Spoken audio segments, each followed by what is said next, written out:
nome é Nara. Eu divido pequenos segredos com todos os meus amigos. Eu vou te contar um segredo. A Joana roubou o lápis da Sara.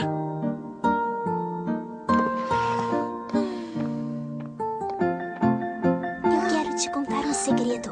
Eu odeio o Guto. Aí, Nara, deixa eu te contar um segredo. Eu gosto da Sara. Nara, eu vou contar um segredo. Não pode contar pra ninguém. O Bruno e a Malu vão sair juntos. Eu sei todos os segredos da Sandra. E a Sandra sabe todos os meus. O Juca trouxe flores para a Cris ontem. Exceto um. Esse segredo eu não posso contar pra ninguém.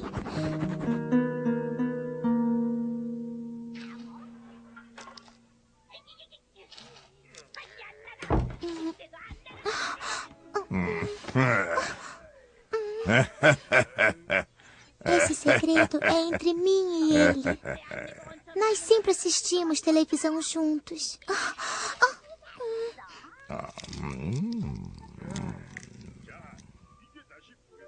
Você é uma menina muito bonita. Escuta, Nara, não está na hora do seu banho. Você quer que eu te ajude? Eu consigo tomar sozinha. Mas tem umas partes do seu corpo que você não pode tocar.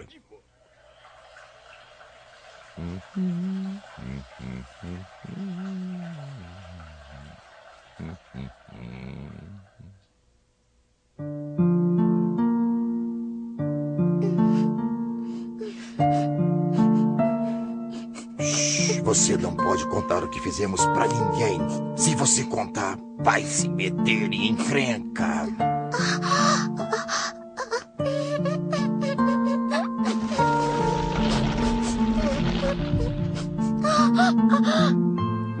Ah, não, Nara. Como pode guardar esse segredo? Estou tão desapontada com você. Mamãe. Papai. Eu também estou muito desapontado. Eu não amo mais você.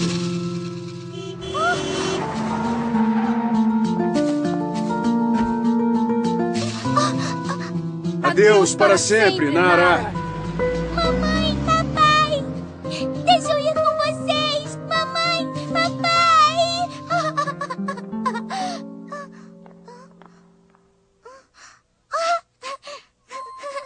Sandra, Juca. Desculpe, mas não podemos brincar com você. Mas quem foi que falou isso? Aquelas pessoas ali. Senhorita Narali, Sim, mas o que foi que eu fiz? pode prendê-la. Sim, senhor. Não faz isso, senhor policial, não! Se você não guardar o nosso segredo, ficará presa para sempre. Entendeu? Para sempre. Para sempre. Desculpe, senhor, por favor, me solta, por favor! Nara, o que houve? Minha lindinha estava tendo um pesadelo? Entendeu? Para sempre. Está tudo bem agora? Está.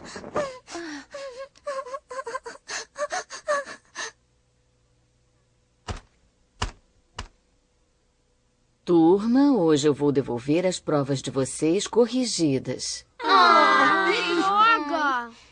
Sara. Obrigada. Júnior. Aqui. Sandra. Aqui. Essa é do Juca. E Nara. O quê? Ah, tá tudo bem, Nara. Boas notas não são tudo na vida. O Juca tirou apenas 10.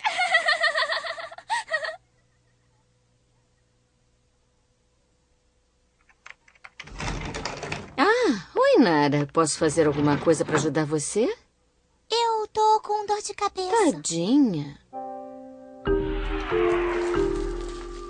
Algum problema? Não, eu tô com uma dorzinha aqui nas costas. É mesmo?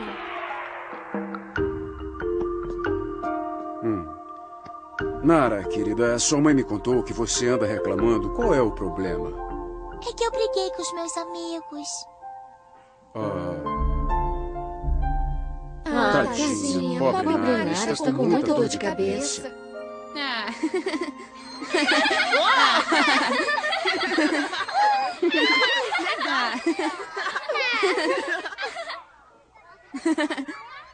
Eu não vou mais falar. Nara, quer fazer bolinha de sabão? Nara, você quer pular corda comigo? Dor de cabeça, dor nas costas, briga com os amigos. É tudo mentira. Nara, volta aqui, vamos brincar. Vamos brincar. Meus amigos querem brincar comigo, mas eu não quero brincar com eles. Eu nunca mais vou sorrir.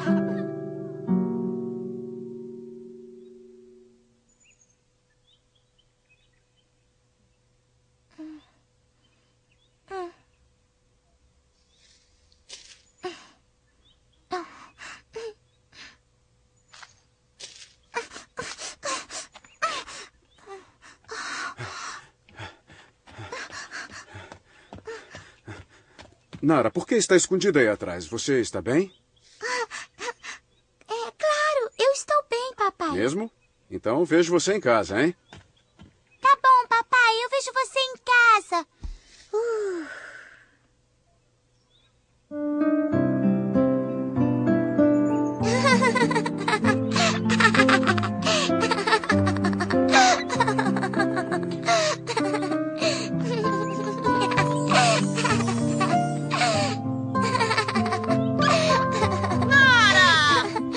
Oi, Juca! Oi, Sandra!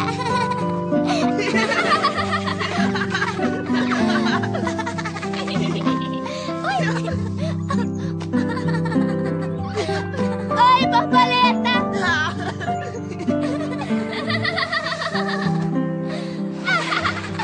Ai, eu tô voando!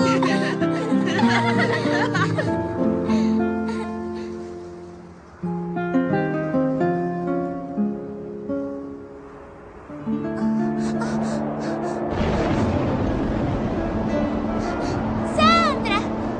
Juca! Onde vocês estão? Cadê vocês? Ninguém ama você. Sandra, Juca, onde estão? Ninguém ama você. Ninguém ama você.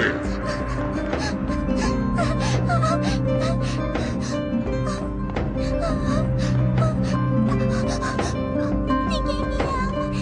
Ninguém vai me amar. Ninguém. Não, não, não.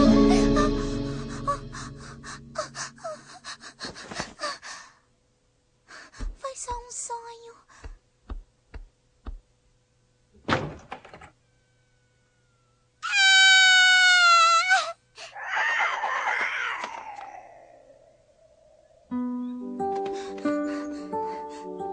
Eu corro.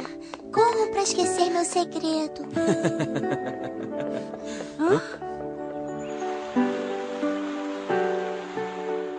Eu corro pelo parque, pelo estádio, pela estrada, corro por toda parte. Mas eu não consigo fugir. Cuidado! Meu segredo sempre me alcança. Nara, Nara! Espera, o que foi? O que foi? Estou correndo.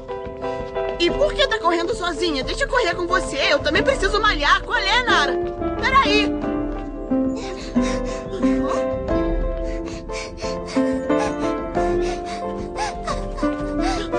Não, Nara, espera, pra aí não. Eu queria ser outra pessoa. Eu queria virar outra pessoa. Como se muda de roupa.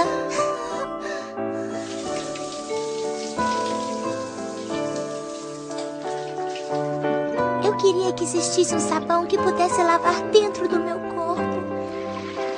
Aí eu ia poder lavar esse segredo nojento de mim.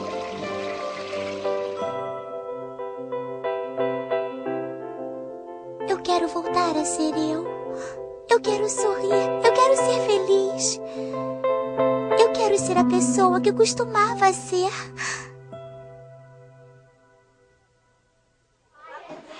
Muito bem, turma. Na aula de hoje vocês vão pintar os seus sonhos. Vocês podem pintar o que querem ser no futuro, ou seus desejos secretos, ou podem pintar o que sonharam na noite passada. Vai pintar o quê? Você vai ficar legal com o bigode, olha só.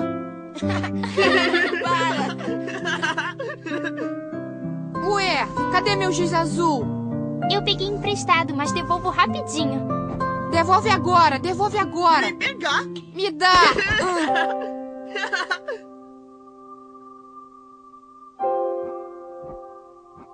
Ninguém ama você. Ninguém ama você. Ninguém ama você.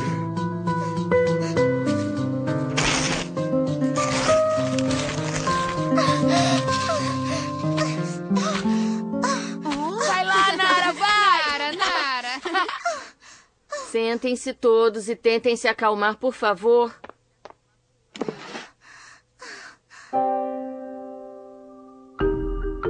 A menina está sozinha.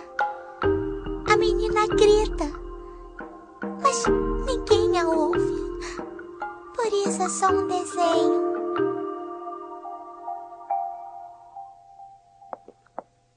Nara, eu gostaria de saber por que rasgou o seu desenho. Eu rasguei para o homem mau não poder mais pegar a menininha de novo. E por que o homem estava perseguindo a menina? Ela ia revelar um segredo. Um terrível e horroroso segredo. Hã? Hein? Nara?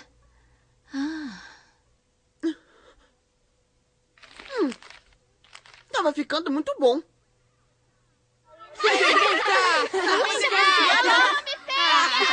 Vem! Isso? Nara, onde está você? Sabia que é uma ótima pintora? É, obrigada.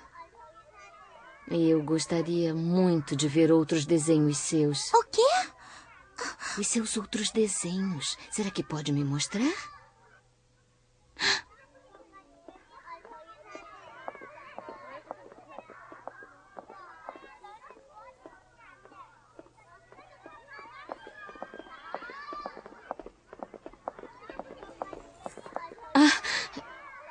Se você não se importa, poderia pintar aquele desenho de novo?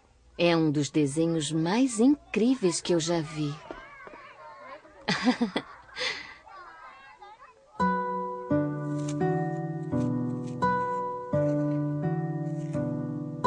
Essa é uma garotinha que eu conheço. É? Toda noite, ela tem sonhos horríveis. Ela não consegue dormir direito por causa do barulho que o chão faz. Por que o chão faz barulho?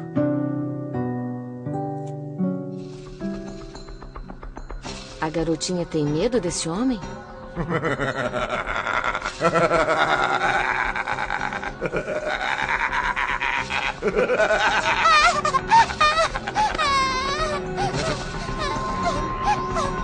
Obrigada por fazer o desenho, Nara. Você é uma artista maravilhosa, sabia?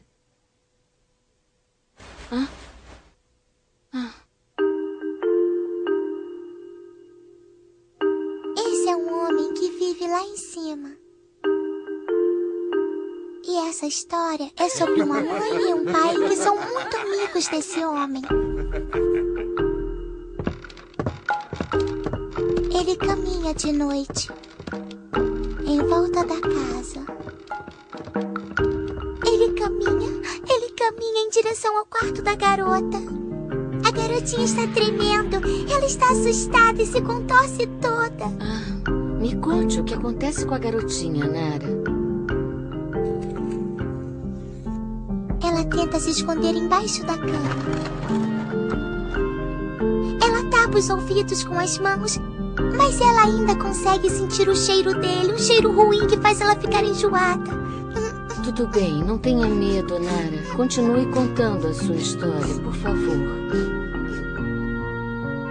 A garota tenta pensar em outras coisas, Ela tenta pensar em belas flores e no brilho do sol. Mas então, as nuvens cobrem o sol e tudo fica escuro. A garota vira um enorme quebra-cabeças. Toda vez que ele entra no quarto dela, as peças do quebra-cabeças se espalham. Não tem nada dentro.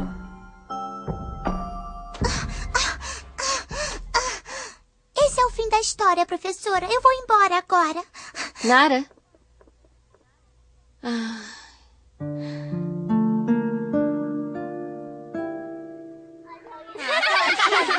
Passa a bola! Para sempre. Para sempre. Para sempre. Olha eu aqui! Tá legal, agora vocês vão ver o fantástico Juca chutar a bola. Oh, oh, oh, oh.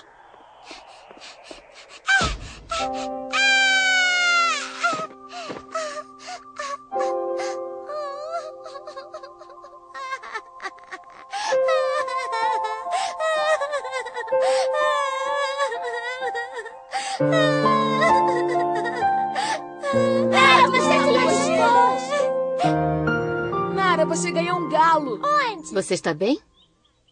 Onde está o galo? Onde está?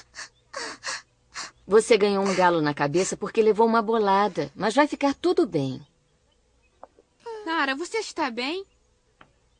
Muito bem, todo mundo voltando para a sala. Nara vai ficar bem logo, logo. Sim, senhora. Vai começar a chover. É melhor irmos embora daqui, bem rápido. Esqueci meu guarda-chuva. Quer ir junto no meu, Sara? Turma, silêncio! Nara, Sim. essa menina que estava na sua história, será por acaso alguém que eu conheça? Conhece. Ah, que interessante. E ela é da nossa escola? É sim. Entendo. Ela é da nossa turma? É. Só mais uma pergunta. Eu estou segurando a mão dessa menina?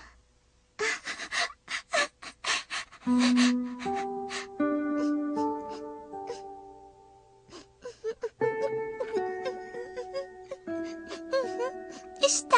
Nara, Você acha que a mamãe e o papai ainda vão me amar? é claro que vão, Nara. Mamãe e papai vão te amar para sempre. E será que vão me mandar pra cadeia? Você não vai a lugar algum, não fez nada de errado.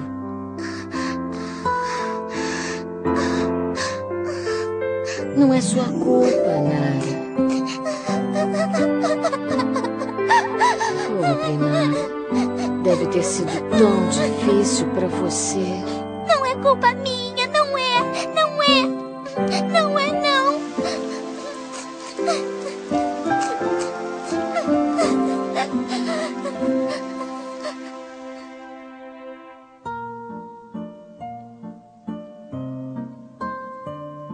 Depois de contar para a professora o meu segredo, foi como se metade do peso dos meus ombros tivessem sumido. Eu sinto até que eu posso voar. Nara, me dá licença, eu volto já já.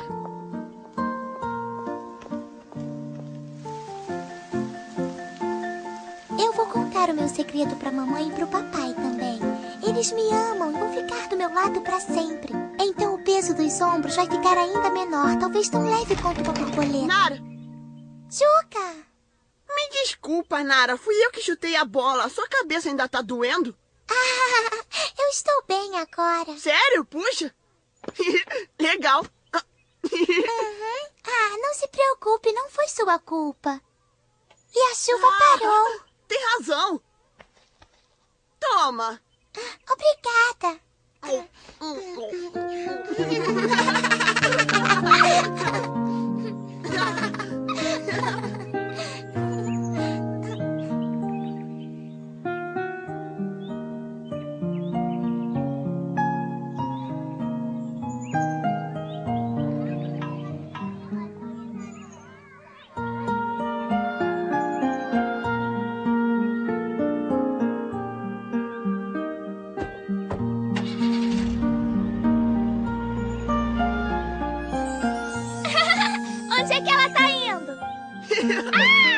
Não é minha culpa, nem do Juca, nem de ninguém.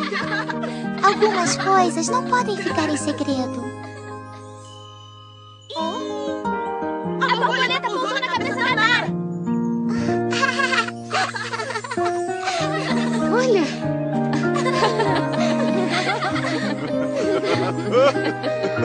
Borboleta! Tchauzinho!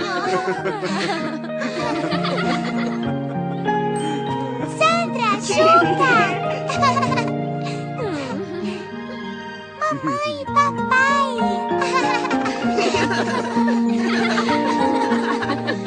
Obrigada. De nada. Eu quero começar a pintar de novo. Quero pintar um sol brilhante e belas flores. Lindas meninas caminhando com um belo e enorme sorriso no rosto. Versão brasileira, Alcateia. Boa noite a todas, boa noite a todos. Que felicidade estar mais uma vez participando de um processo formativo tão valioso para o município de Hortolândia, através da formação dos profissionais da educação, educadores, educadoras, todos os servidores que atuam diretamente na seara da proteção à criança e adolescente dentro do nicho educacional. Quero fazer um agradecimento muito especial ao pessoal, a toda a equipe do Núcleo Educacional Multiprofissional, o NEM, pela confiança no trabalho do projeto Bem Me Quer, por abrirem essa porta de diálogo direto com o time de educadores e educadoras do município. Hoje nós temos um encontro numa data muito simbólica, porque nós estamos durante o mês de maio. Maio, que é o mês do Maio Laranja, da campanha Faça Bonito por nossas crianças e adolescentes, uma campanha nacional de prevenção, enfrentamento, identificação, combate, denúncia contra toda forma de violência sexual contra crianças e adolescentes. Eu estive em conversas recentes com o pessoal do NEM, buscando a melhor maneira da gente conduzir esse diálogo no dia de hoje, que de todos os nossos encontros vai ser o único que não vai ser síncrono, em que eu não vou estar ao vivo olhando os comentários de vocês, mas me coloco à disposição para depois, caso o pessoal do NEM, da equipe de organização desse encontro, consiga tirar print dos comentários, eu posso preparar novos vídeos respondendo, a gente pode ter esse contato direto também pelas minhas redes sociais. Quem quiser entrar por lá, nós estamos no Instagram como @AnaLuisaPalestrante, com 2 N's e Z. Você também me encontra no Projeto Bem Me Quer BR, e é só mandar uma mensagem com a dúvida que eu vou ficar muito feliz em poder sanar, em poder responder e elucidar de alguma forma, porque nós sabemos o quanto é desafiador falar sobre prevenção à violência sexual, sobre prevenção a todo tipo de violência, na realidade, contra crianças e adolescentes, desde a violência física, psicológica, patrimonial, institucional, trabalho infantil, bullying e a própria revitimização, que é, na realidade, um tipo de violência institucional. Mas hoje, falando especificamente sobre o Maio Laranja, eu sempre parto muito do nosso material, o Bem Me Quer, Mal Me Quer, que é o livro do projeto Bem Me Quer, que recebeu em 2022 o Prêmio Nacional de Direitos Humanos Neide Castanha na categoria de produção de conhecimentos, um livro através do qual nós vamos falar de maneira lúdica, de maneira muito especial, delicada e sutil sobre violência sexual. E eu quero começar a nossa conversa na noite de hoje por esse livro, porque nele nós temos uma cena muito interessante, que é a cena da revelação espontânea. E aqui vocês conseguem observar que a nossa personagem, a menina brasileira, está contando para sua professora sobre a situação de violência que ela sofreu. E quando você vira a página, vocês vão encontrar em cima da mesa o ECA, Estatuto da Criança e do Adolescente, e vão encontrar também um desenho, uma ilustração do Paulo Freire, dizendo que não se pode falar de educação sem amor.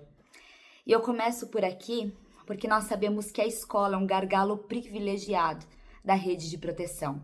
É uma lupa muito estratégica do sistema de garantia de direitos da criança e do adolescente, no eixo de promoção, porque garante direitos como não só a educação, que é redundante falar sobre isso, e a escolarização, mas o direito a uma fonte de segurança alimentar, que é a merenda, a socialização e convivência comunitária entre os pares. e muitas vezes um lugar de refúgio, abrigo e orientação. Muitas vezes é no contato conosco em sala de aula que a criança se sente vista como gente. Ela se sente representada num olhar sensível, humano, um olhar que reivindica o seu lugar como cidadã. Então, é muito importante que a gente consiga também nos situarmos enquanto rede de proteção. Eu sempre brinco nas minhas formações para a educação que se eu tivesse apenas a oportunidade de dizer uma frase e que isso ficasse internalizado para quem me escuta, enquanto educação, eu diria, nós somos rede de proteção. Para que a gente não se sinta um mecanismo de Estado desassociado do restante da engrenagem do sistema de garantia de direitos, mas que a gente possa se situar como rede de proteção, como parte de uma engrenagem que precisa estar bem lubrificada e engrenada para garantir os direitos dos nossos meninos e meninas.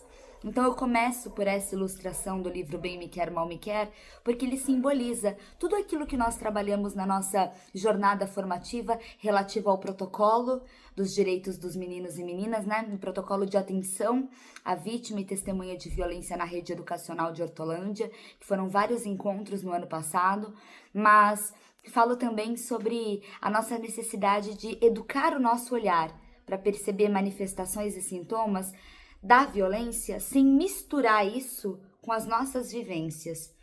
E eu sempre coloco nas minhas formações, sobretudo sobre a escuta especializada e revelação espontânea de violências, que a gente não pode espelhar na criança, projetar na criança as nossas frustrações, as nossas vivências particulares, as nossas experiências. E eu volto a dizer, a criança não é e não pode ser lida como um produto genético. Ela não é um resultado da família dela. Ela não é uma extensão da sua relação familiar. Pelo contrário, cada criança é única e vai ter uma vivência única. Eu não posso dizer, por exemplo, imagina, essa família é impecável, tá sempre nas reuniões de pais e mestres, essa família é muito presente, é uma família exemplar, logo essa criança não é vítima de violência. Basta que a gente olhe casos recentes, sem nem entrar ainda no mérito da violência sexual, mas casos como o do menino Bernardo e do Henri Borel, dois casos emblemáticos que originaram leis de proibição de castigo físico, de penalização não só pecuniária, mas também penal, de omissão em casos de ciência de violência, que é o do menino Bernardo e do Henri Borel. Então, são dois casos em que Henri era enteado de um vereador, Bernardo, filho de um médico, ambos conhecidos em suas respectivas cidades, respeitados pela comunidade, a ponto do juiz, no caso do Bernardo, mesmo que Bernardo tenha caminhado a pé até o juiz, para ir no fórum, para falar, para pedir ajuda, foi proposto na época um acordo para o pai do Bernardo, mesmo que aquela fosse uma denúncia muito assim aberta, muito nítida, muito explícita do contexto de violência que o menino vivia. Então eu quero deixar isso bem evidente para que a gente possa compreender que a leitura que eu faço da família não pode ser suficiente para anular o que a criança traz como vivência de uma violência. E mais do que isso, quando eu olho para uma família aí no outro prato dessa balança disfuncional e eu digo, imagina, essa família é desestruturada, imagina, essa criança vive só com o pai. E aí eu olho uma assadura, por exemplo, e eu concluo que isso é uma evidência lógica, resultado de uma violência sexual, a gente precisa ter cautela. Quando a gente vai falar das manifestações, por mais que eu traga para vocês aqui vários sinais possíveis que evidenciem situações de violência sexual, a gente precisa avaliar o contexto. A gente precisa entender que nada fala mais do que um contexto associado de mudanças de comportamento. O que vai falar sobre violência no comportamento de uma criança é a ruptura no seu padrão comportamental. É isso que fala sobre violência. Quando eu olho para uma criança, quando eu olho para um adolescente, quando eu olho para um estudante e eu percebo que ele tinha ótimas notas e que essas notas estão em queda vertiginosa, que as faltas estão cada vez mais presentes, inclusive a evasão escolar, quando esgotados os recursos da escola, é um dos contextos em que o ECA nos convoca enquanto educação para comunicar o conselho tutelar, tanto em suspeita ou confirmação de maus tratos, reincidência de faltas não justificadas, esgotados os recursos escolares no tratar com a família e elevados níveis de repetência. Isso está lá no artigo 56 do ECA, nossa Lei 8.069 de 1990. Então a gente vai observar a mudança naquele comportamento. Era muito quietinha, agora tá agressiva, tá hipersexualizada precocemente, apresenta um comportamento que não condiz com a sua faixa etária, ou tem regressão nas etapas de desenvolvimento. Não fazia mais xixi na cama ou na roupa, agora faz. Não tinha mais tanto pesadelo, agora tem. Não chupava mais o dedo, agora voltou a chupar o dedo. Então a gente vai observando essas regressões na etapa de desenvolvimento da criança. Os desenhos eram coloridos, começaram a ficar preto, branco, cinza, marrom. Até apresenta, muitas vezes, evidências nítidas de uma violência, como a representação da genitália da figura de cuidado, nos desenhos que ela faz, nessa projeção mesmo da violência pro lúdico, quando vai brincar e reproduz situações hipersexualizadas e eróticas. Então a gente vai observando determinadas manifestações atípicas para aquele contexto e idade, no comportamento ou na ludicidade, no brincar e no se expressar da criança. Nem sempre a revelação da violência vai ser explícita e verbal, mas quando a voz cala, o corpo fala. Quando a criança não chegou para você e falou: tia, eu fui vítima de um abuso sexual, não necessariamente ela tem esse repertório. Ela pode chegar e dizer, porque ela ouviu na sua abordagem do Maio Laranja em sala de aula. Inclusive, eu fui informada e fiquei muito feliz que a Hortolândia, através da educação, está desenvolvendo uma trilha de saberes, uma trilha de conhecimento sobre os direitos da criança e do adolescente, com uma estação das flores que olha de forma mais evidente, coloca a lupa, traz luz para o Maio Laranja, para a campanha do Faça Bonito, para a prevenção das violências. Todas essas oportunidades de abordar a temática dentro da sala de aula ou em experiências múltiplas no contexto escolar vão ser alavancas em potencial que vão trazer para nós a possibilidade de uma revelação de uma violência. Mas não vai ser sempre que a criança vai escrever numa redação o que está acontecendo, redação como foram minhas férias, e ela relata o que aconteceu, ou então num desenho que isso fica muito nítido. Às vezes é um conjunto de mudanças no comportamento. E a gente conhece os nossos alunos, por isso que eu sempre digo que não tem nada que me entristece e me machuca mais do que quando eu vou conversar com uma família e essa família não observa qualquer mudança no comportamento do filho e na escola essas mudanças estão ali evidentes, transparentes, nítidas. E a família não tem a mesma observação. Eu não estou dizendo que a família necessariamente nesse caso é relapsa, mas muitas vezes tem uma correria e uma jornada de trabalho tão exaustiva que não encontra esse hiato, esse lapso temporal para fazer essa observância do comportamento da criança, para estar atento, para abrir os olhos. Nós sabemos dessa dificuldade. Mas você sabe qual é o aluno bagunceiro da turma? Você sabe quem é aquele que está lá na turma do fundão, causando confusão o tempo todo? Você sabe quem é aquele que você chama o nome 45 vezes por aula porque ele está conversando? Você sabe quem é aquela criança que te vê, pula no seu colo, fala, pro, que saudade, e dá beijo e abraça. E você sabe quem é a criança que se você der um beijo no rosto, ela vai limpar. Então a gente conhece as manifestações usuais, os arquétipos, vamos chamar assim, os estereótipos base do comportamento de cada criança. A gente conhece a maneira como ela se comporta. É natural que num processo de transição da infância para a adolescência vai haver mudanças. Vão haver situações diferenciadas que vão conduzir numa mudança do desenvolvimento da personalidade. Isso é natural, isso é esperado, isso é saudável.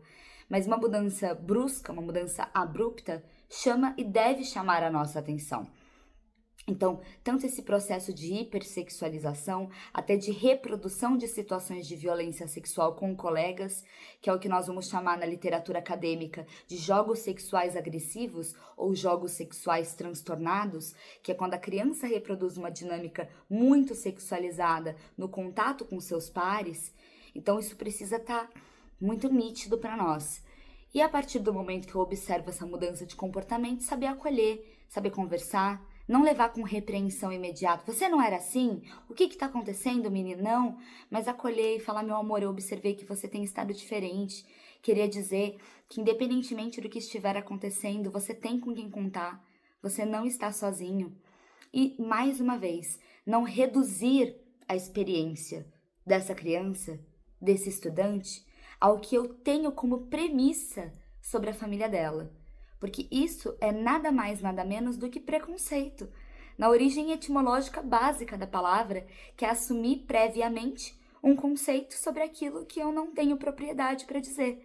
Então, a gente precisa se organizar enquanto escola para entender que observar essas manifestações dos comportamentos das crianças é importante, mas estar pronto para ouvir a revelação é igualmente potente. Quando essa criança te procura e você consegue encontrar ali um espacinho que não está tão agitado, não tem tanta interrupção, tanto barulho, e você consegue se sentar na altura dessa criança, olhar nos olhos dela, ouvir o que ela tem a dizer, permitir o livre relato, não induzir. E aí a gente não pode ser nem 8 nem 80. Não é nem olhar para uma criança cuja dinâmica familiar eu, Ana Luísa, considero disfuncional e presumir que ela é vítima de uma violência. Não é isso. E muito menos o outro extremo, que é não me importar e simplesmente ter evidências nítidas de que aquela violência está acontecendo e não me mobilizar enquanto profissional, enquanto figura de referência, enquanto adulto de confiança dessa criança para conduzir uma possível denúncia. Então isso é extremamente sério. E quando você faz isso, você não está cometendo um erro, você está cometendo um crime. E a gente já trouxe em alguns momentos dos nossos processos formativos a lei Henri Borel, na seção dos crimes, no artigo 26, que criminaliza a omissão da denúncia. Quando você sabe que tem alguma situação grave acontecendo com uma criança, e a gravidade ela depende do contexto legal, não depende da nossa percepção, isso é grave porque teve penetração, ou isso não é grave porque não foi nada demais, porque imagina eu passei por isso e isso não me traumatizou. Não é nesse sentido, é a gravidade no sentido de que feriu a infância, de que rompeu o período de desenvolvimento peculiar. Então a gente precisa ter esse olhar cauteloso, esse cuidado, e abordar cada criança e cada estudante como um todo de maneira única, mas muito cuidadosa, muito prestimosa, num olhar acolhedor, num olhar humano. Então eu já faço toda essa premissa aqui da nossa conversa para entender que isso que eu falei de revelação espontânea e de manifestação sintomática é o que nós chamamos de portas de entrada. Ou a criança te procurou para contar, ou contou para um coleguinha que te procurou, ou seja, uma revelação espontânea, ou também pode acontecer de você elaborar ali na sua observação da criança sinais e sintomas, manifestações do que pode ser um contexto de violência. Então, quando eu consigo ter esse start, observar dessa forma, isso já vai fazer enorme diferença. Lembrando que nós temos artigos do Estatuto da Criança e do Adolescente, não só o artigo 56, que vai falar de suspeita ou confirmação, mas também o artigo 13, que usa a mesma terminologia jurídica. Não é só o caso que você tem certeza que aquilo está evidente, que a criança falou, mas é aquilo que você suspeita. E a sua suspeita não embasada no seu achismo, mas embasada num fazer técnico, num fazer profissional. De falar, de acordo com o que eu estudo sobre não só o protocolo de atendimento à criança e adolescente vítima ou testemunha de violência, dentro do ambiente escolar de Hortolândia, as nossas formações, o que você lê, aquilo que você absorve, que você incorpora como repertório, e você entender isso aqui não tá normal. Não tá normal porque eu acho que não tá normal, mas não tá normal porque essa criança não se comportava assim, porque ela tinha um outro modo de ser, e agora isso me assusta, agora eu tô preocupada. E compreender que nós temos responsabilidade legal.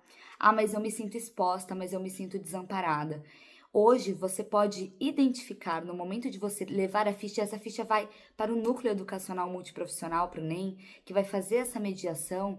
Então, eles estão ali, essa equipe do NEM está ali também para amparar, para dar suporte, para blindar. O que eu não posso fazer é dizer, não quero ser exposta, não quero me envolver, vou deixar essa criança em sofrimento. Vou permitir que ela continue nesse estágio de perpetuação dos ciclos de violência, porque eu até me importo, mas eu não quero estar envolvida nisso. Quando você está em sala de aula, você já está envolvido com as crianças, com os estudantes que ali estão. E aí a gente vai trazer todo um arcabouço legal para dizer que a gente é sim rede de proteção e que a gente precisa estar atento a essas mudanças de comportamento e a essas revelações. Estando isso posto, é importante que a gente consiga considerar, de acordo com também a Lei 13.431 de 2017, a tipificação da violência, para que a gente possa ter essa identificação e saber como diferenciar os diferentes fenômenos presentes nesse arcabouço mais amplo, que é o da violência sexual infantil, compreendidos como abuso sexual, tráfico de pessoas e exploração sexual comercial, sendo que o abuso sexual ele é todo tipo de uso da criança para satisfação sexual, para fins sexuais que vão estimular um agente, logo o abusador ou abusadora, ou um terceiro ou terceira, quando eu faço aquilo para estimular outra pessoa. E eu gosto da definição dessa lei, eu acho ela muito cirúrgica, muito precisa, porque ela está falando justamente sobre um olhar mais amplo. Não é o toque físico, toque na parte íntima. Se a criança presenciou a rotina sexual dos pais e os pais tinham esse objetivo, eles fizeram isso com um caráter fetichista de estimulação sexual de ambos, daquele casal, isso já é violento. Então, expor a criança muito precocemente à pornografia já é violência. Então, esse olhar irresponsável, violento, que leva insegurança, que leva a uma complexidade muito grande de fenômenos nefastos que vão caracterizar consequências na vivência dessa infância.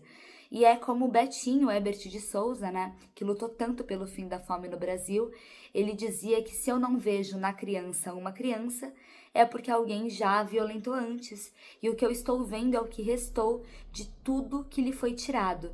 Então, sempre que eu observo dessa forma, essa caracterização da violência, eu compreendo o que Betinho quis dizer, porque todos nós que já tivemos ou temos contato com crianças que foram vítimas de violência sexual, a gente sabe que existe ali um vazio, existe algo oco, existe um assalto desumanizante da essência da infância.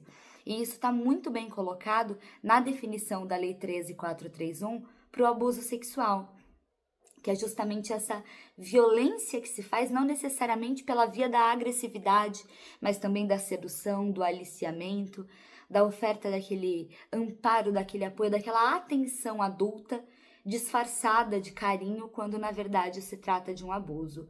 E eu já adianto para vocês que a gente não vai colocar aqui escala de gravidade. Então chega uma criança que foi tocada na parte íntima e eu considero que se não houve algo mais íntimo, se não houve a conjunção carnal completa, como a legislação costumava chamar, então isso não foi nada demais, então isso não é violência o suficiente. Crianças e adolescentes não cabem nessa métrica do nada demais, do pelo menos não foi grave, porque a gravidade está na ferida aberta e exposta, que está implícita na violação do direito da infância. Então, isso é quando a gente fala de abuso sexual.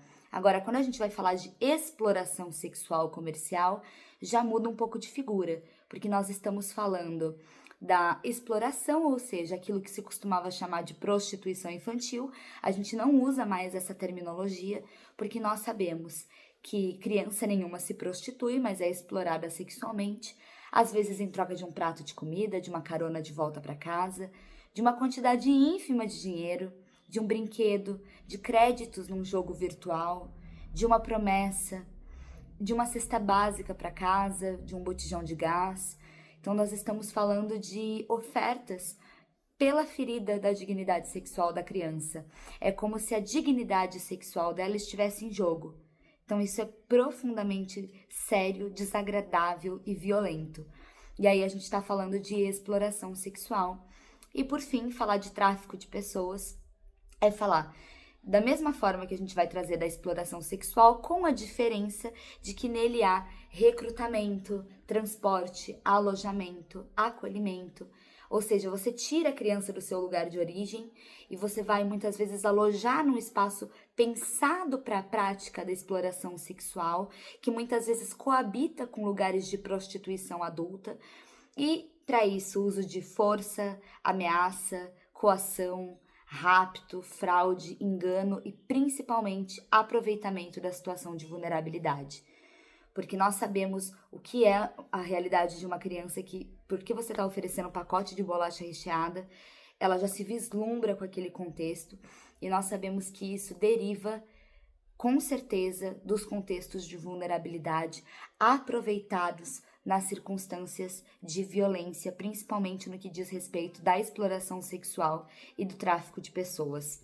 Partindo dessa definição legal, nós conseguimos trazer um panorama estatístico muito breve, nós temos 7 crianças e adolescentes vítimas de violência sexual nas suas formas mais sérias por hora no Brasil. E no nosso marcador de gênero, porque assim, é muita criança e muito adolescente, cerca de 88,2% são meninas, 11,8% são meninos, mas esse abismo estatístico também é reflexo de um cenário de subnotificação, um cenário em que muitos meninos não falam sobre a violência que eles sofrem.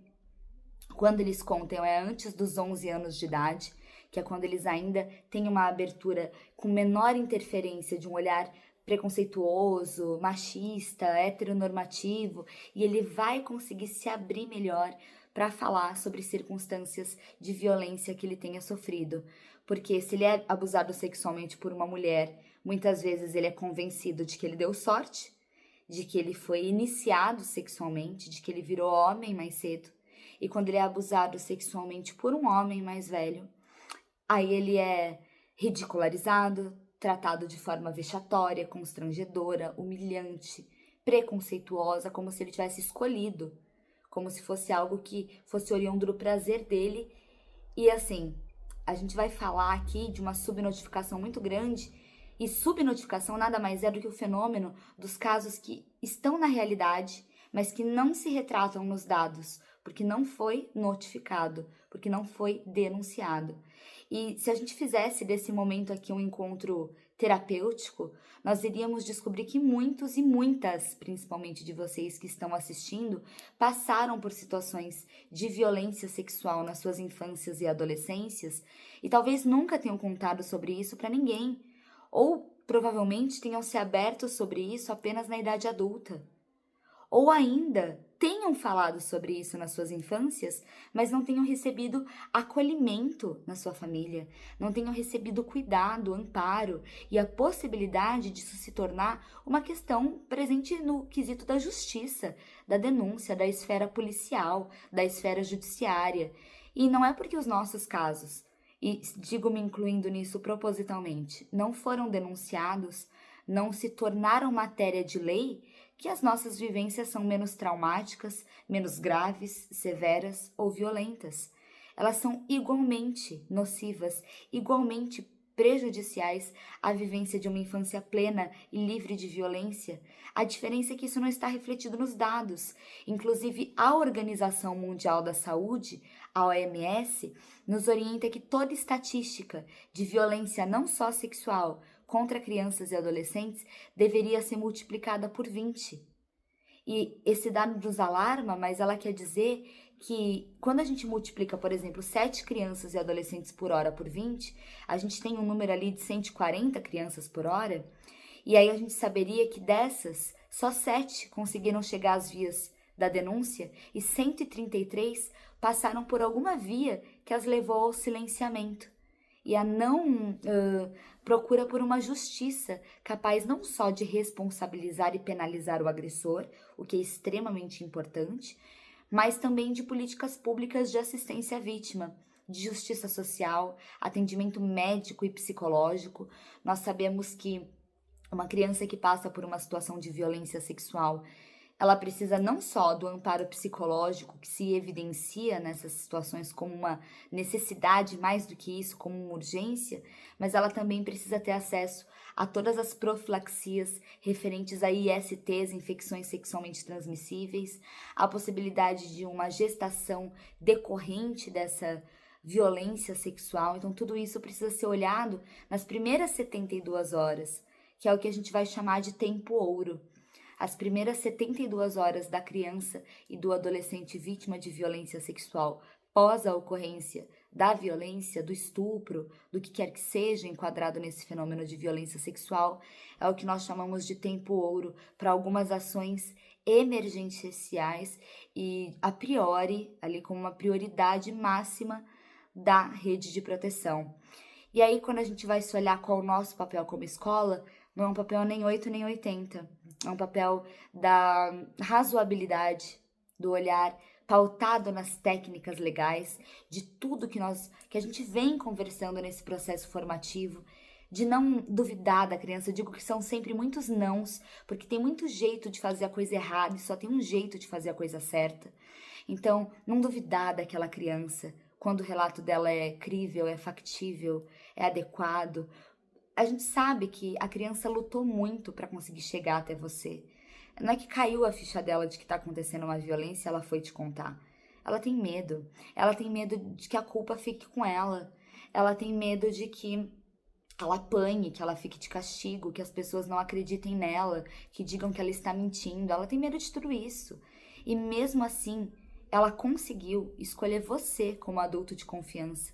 Ela decidiu confiar em você para ultrapassar esses traumas e se entender como alguém que merece e precisa de ajuda.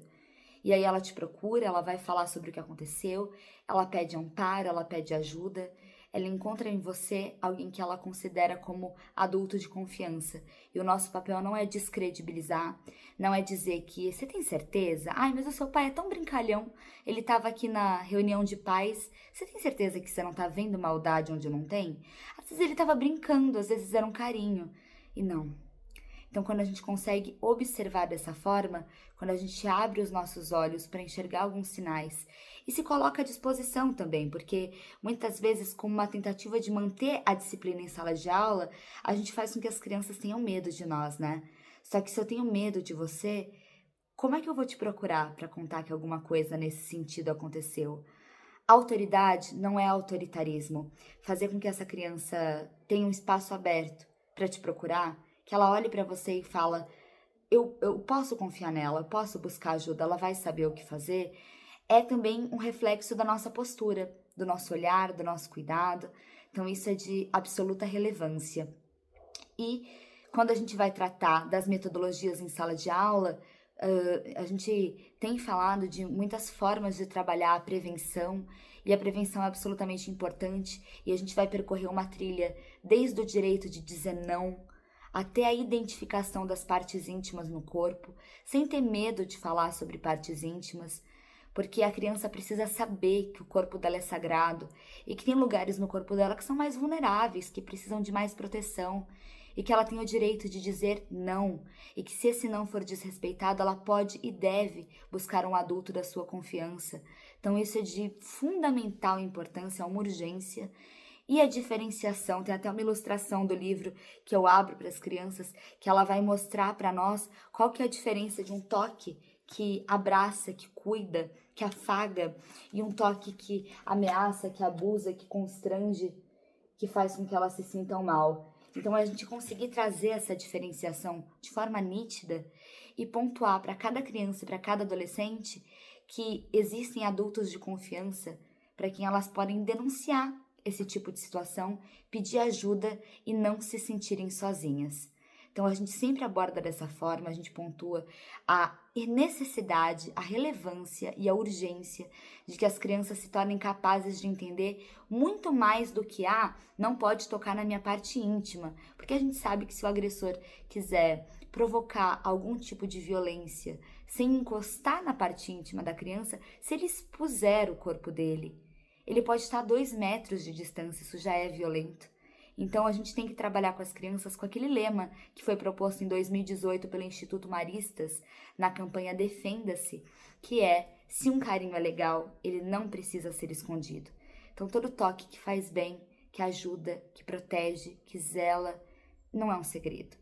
Não tem que ser um mistério, não pode ser ocultado do seio familiar, tem que ser uma coisa que eu posso falar sobre ela com naturalidade, como o abraço em uma pessoa de quem eu tô morrendo de saudade. Ou então o beijo no rosto que um pai dá na hora de dormir, a mão que a mãe segura para atravessar a rua, a cosquinha do tio brincalhão que faz com que a criança se dobre de dar risada e é respeitosa e é pública e não é um segredo. Então esse olhar cauteloso para que a criança aprenda a fazer essa diferenciação do que é um carinho de verdade, do que é um carinho de mentira, isso é extremamente importante. Então eu faço esse movimento aqui com vocês, que é um passo a passo do que a gente trabalharia na prevenção. Lembrando que a prevenção é a nossa tentativa sempre de bater a porta da infância antes que a violência faça isso. A prevenção é a nossa busca por chegar a tempo, antes do agressor. Mas nós também sabemos que em 65% dos casos, um pouco mais do que isso talvez, segundo o último Anuário Brasileiro de Segurança Pública, do Fórum Brasileiro de Segurança Pública, então um pouco mais de 65% dos casos acontecem pelas mãos de familiares. E a gente ainda tem uma margem de 20 e poucos por cento que acontecem pelas mãos de conhecidos, vizinhos, amigos da família. 40,8% dos casos são provocados pelo pai ou pelo padrasto. E aí, na sequência, tio, avô, primo, irmão, vizinho, amigo da família, conhecido.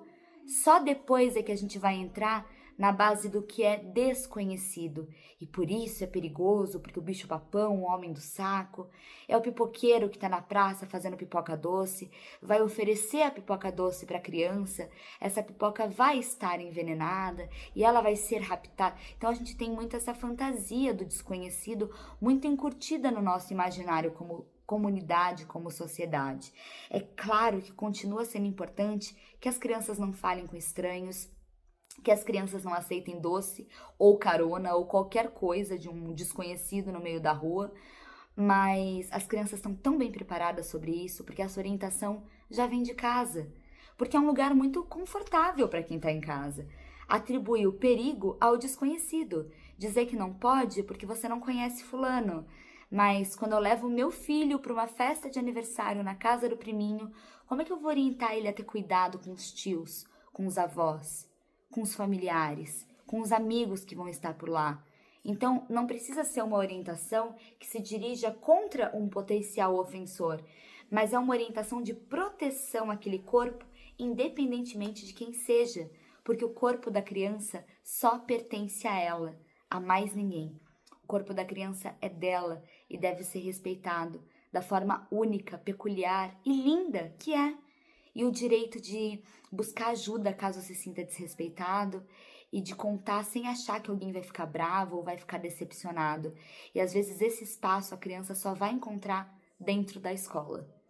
Que ela vai saber que a professora vai entender, porque ela já falou sobre isso em sala de aula, que o professor vai ter um olhar cuidadoso, porque a gente já conversou um pouquinho sobre isso, e ele me disse que se acontecesse um abuso, não seria minha culpa. Então olha como a prevenção vai fazer diferença até no pós, até na defesa, até no reestabelecimento de um direito. Quando essa criança vai identificar que aquilo que aconteceu com ela não foi normal, e ela consegue enfrentar aquela violência sabendo que ela não teve culpa e que nós, como adultos de confiança, temos o dever e a responsabilidade de zelar para que isso nunca mais aconteça. E a gente tem que também tirar essa carapaça, esse escudo que existe nesse mito de, filho dos outros, problema dos outros. E não é assim que funciona. Quando eu assumo o compromisso de ser um profissional da educação, dentro do tecido escolar, da comunidade da escola, à frente de uma sala de aula, toda criança é nossa criança. Cada menino, cada menina que pede a minha ajuda, que apresenta uma manifestação, um comportamento, e que eu consigo abrir os meus olhos para enxergar, isso faz muita diferença. E eu estou dizendo tudo isso para vocês porque nós estamos no Maio Laranja, em que só acontece a campanha do Faça Bonito há 2 décadas e meia, 25 anos, porque em 2025 também se completam 52 anos, agora, no mês de maio, do caso Araceli Crespo, que é o caso que dá origem à campanha ser no mês de maio. E não são só 52 anos de um crime brutal que arrancou a vida de uma criança de 8, 9 anos de idade.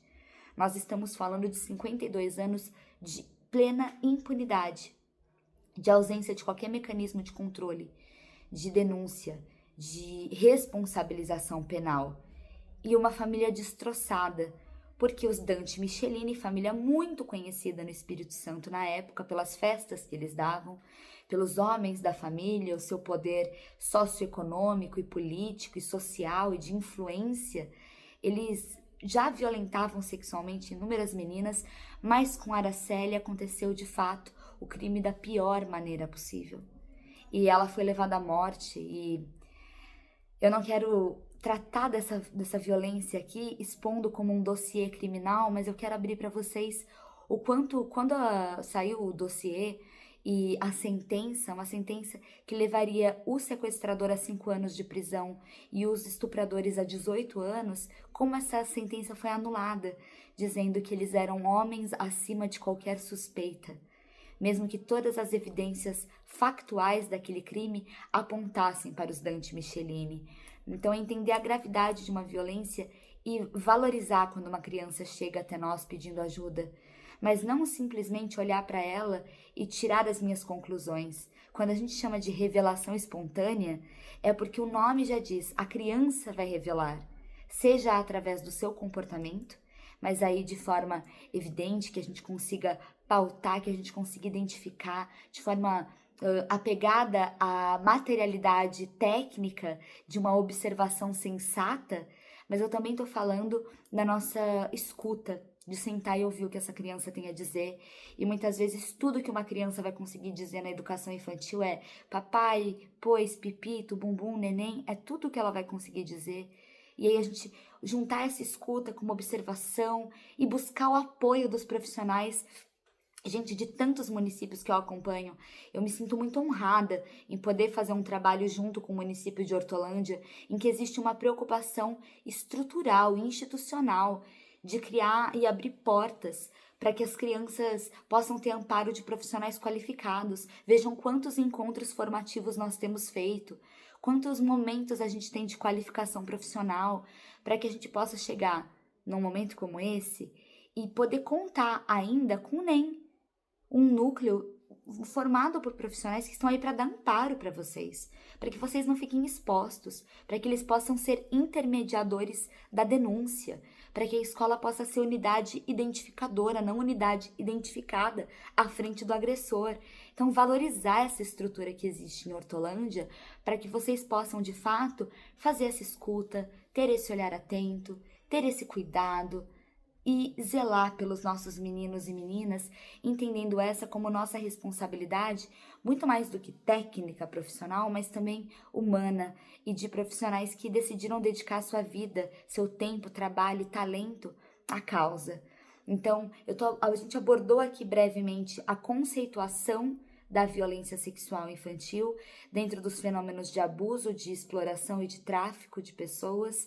Nós falamos um pouquinho sobre as estatísticas, e é muito importante que a gente saiba que a maioria esmagadora desses casos está acontecendo dentro das casas, que é para vocês saberem o porquê a educação é posicionada, porque alguns de vocês podem estar pensando, tá, mas cadê o papel das famílias nisso tudo? Por que essa formação não é para as famílias? Por que a família... É claro, a gente tem pensado em estratégias também para trabalhar com as famílias, mas de forma diferente, porque nós temos que ter a lucidez de que a violência, de maneira majoritária, está acontecendo dentro de casa.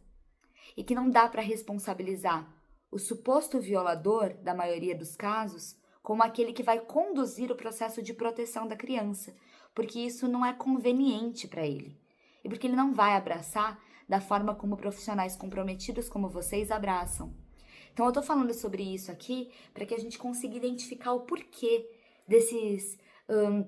momentos de formações para que a escola possa estar pronta, inclusive porque nós temos legislações não só dentro da Lei 8.069 de 90, que é o ECA, lá no artigo 245, mas a gente vai falar também de momentos da Lei Menino Bernardo, que vai falar da obrigatoriedade da escola, não só a escola, mas os equipamentos de saúde, de atenção básica socioassistencial à criança e ao adolescente, terem no seu quadro profissionais capacitados para reconhecer violências.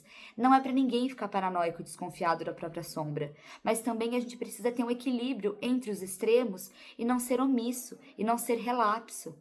Isso é muito importante, que cada uma e cada um de vocês possa entender a medida certa de ter o olhar atento para a criança, sem criar uma preocupação excessiva que vai constrangê-la ou, pior ainda, não saber como abordar. Porque do mesmo jeito que eu não amedronto a criança com ameaças das possíveis consequências daquela denúncia, ou que eu não desconfio da criança, eu também não faço ela ficar repetindo. Eu não faço perguntas inconvenientes. Eu faço perguntas sempre de forma aberta. O que aconteceu? Quem fez isso? Isso ainda acontece? Isso ainda está acontecendo? Isso aconteceu quando? a gente ter informações, não perguntar foi seu pai? Ou concluir, pior ainda, que foi o pai, o padrasto, ou qualquer figura de quem eu desconfio. Não tô dizendo que é pra gente passar uma borracha em tudo que eu sei sobre a criança, sobre a família. Por exemplo, se é uma criança cujo histórico familiar é de violência contra as outras crianças da família, e essa criança aparece com hematoma, é natural que a minha suspeita seja de que aconteceu algo, mas eu não posso simplesmente concluir. O ideal é que eu possa conduzir essa conversa com a criança, ou nos casos em que a criança ainda não tem a verbalização presente, que eu possa buscar o apoio e o amparo institucional, orientador e prático do núcleo educacional multiprofissional. Façam uso dessa estrutura para que vocês não se sintam sozinhos. Então, eu considero que seja de fundamental importância esse tipo de encontro formativo como o que nós tivemos nessa noite, para que vocês possam aprender algumas técnicas, mas também ter esse panorama mais completo sobre as violências, para a gente entender o quanto essas estruturas são arraigadas no tecido social brasileiro, desde a nossa colonização exploratória, um olhar para a criança como coisa, como objeto, não de uma política socioassistencial, de justiça social, mas como objeto de um fluxo assistencialista de favor. E as crianças não estão nos pedindo nenhum favor. As crianças estão atuando como sujeitos de um processo de garantia de direitos dos quais elas, por lei, devem usufruir. A vida, saúde, alimentação, escolarização, convivência familiar, comunitária, lazer, esporte, cultura, o refúgio, o auxílio, a orientação, a busca por ter liberdade de se expressar e de pedir ajuda sem se sentir sozinha, sem sentir que está incomodando, sem sentir que é um fardo para ninguém, porque, como eu já disse, torno a dizer, toda criança é nossa criança. Então, eu vou fazer um apanhado um pouco do que nós trouxemos nessa noite. Nós começamos falando um pouquinho sobre Maio Laranja, então a gente já está no final de maio, sei que vocês vêm de um mês intenso de atividades também em sala de aula, e eu considero muito relevante esse movimento que a Hortolândia fez de sair daquela mesmice, aquela repetição dos mesmos contextos e das mesmas ideias e conceitos apresentados todo ano durante o mês de maio para as crianças, mas esse ano abrir o escopo, expandir esse gargalo e pensar nessa trilha dos direitos da criança, em que uma das estações, um dos polos fundamentais é esse olhar para a prevenção e para o enfrentamento das violências. Então, a gente falou também sobre a definição da violência sexual, falamos sobre algumas das estatísticas, e eu quero dizer para vocês que se existe subnotificação, a principal ferramenta para que a gente possa reverter esse quadro é estar em sala de aula agindo pela prevenção. Então, quando eu consigo fazer a criança compreender que o corpo dela é dela e que ela não deve sofrer qualquer tipo de violência, de qualquer natureza, e ela começa a raciocinar de forma diferente, ela amplia o escopo dela, isso faz enorme diferença, porque ela percebe que ela não está sozinha e que ela pode contar com a ajuda de quem está à frente na sala de aula. Eu quero deixar todos os meus contatos à disposição. Eu falei no começo, as minhas redes sociais, nós estamos no Instagram como @AnaLuisaPalestrante, com 2 N's no Ana e Z no Luiza. Então, vocês conseguem acompanhar por lá e também no projeto Bem Me Quer BR. E é só mandar mensagem, Ana, fiquei com tal dúvida, não entendi. Ou se você já deixou nos comentários, o pessoal do núcleo tá totalmente legitimado para tirar print, me mandar mensagem, falar, nessa situação aqui acho que vai ser importante a gente fazer um vídeo explicativo, tirando essa dúvida, direcionar para essa escola. E eu também quero aproveitar esses minutinhos finais que eu tenho para parabenizar vocês pelo empenho, não só no mês de maio, mas o empenho de estar aqui nesses momentos de formação, de troca e de aprendizado, para que vocês não se sintam sozinhos e que a gente possa aperfeiçoar as nossas práticas profissionais, ampliar o nosso repertório de saberes práticos dentro de cada temática e, principalmente, aproximar o nosso discurso da prática, a maneira como eu me posiciono, como eu falo, da maneira como eu ajo, da maneira como eu atuo em qualquer situação de violência contra uma criança ou contra um adolescente. Então, eu quero muito agradecer pela oportunidade de estar com vocês nessa noite. Quero muito agradecer por essa oportunidade de troca. No próximo encontro nós estaremos de forma síncrona, então eu vou estar ao vivo com vocês, não vai ser um material gravado como esse aqui, e eu vou poder tirar ainda mais as dúvidas de vocês e ter esse momento de interação.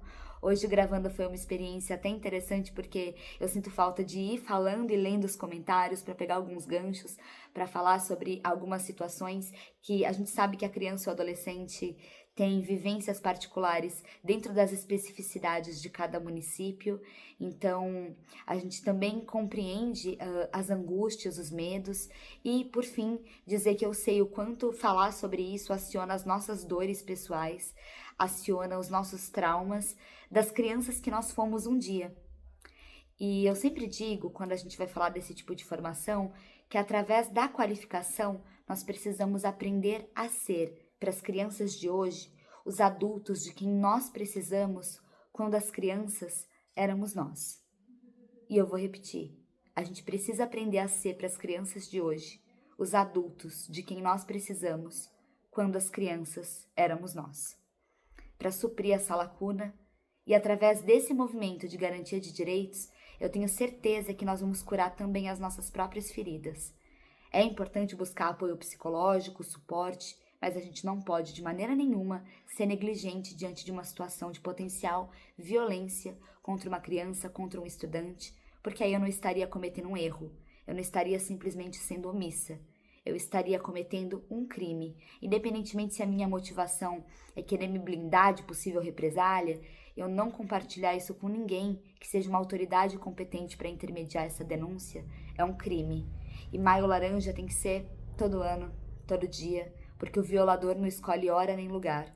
Ele só opta pelo alvo mais fácil e mais vulnerável, que são as nossas crianças e os nossos adolescentes. Então, eu quero muito agradecer a vocês pela atenção, me colocar à disposição para posteriormente elucidar quaisquer dúvidas que tenham surgido durante a minha exposição e agradecer mais uma vez pela atenção de cada um e de cada uma de vocês. Uma ótima noite!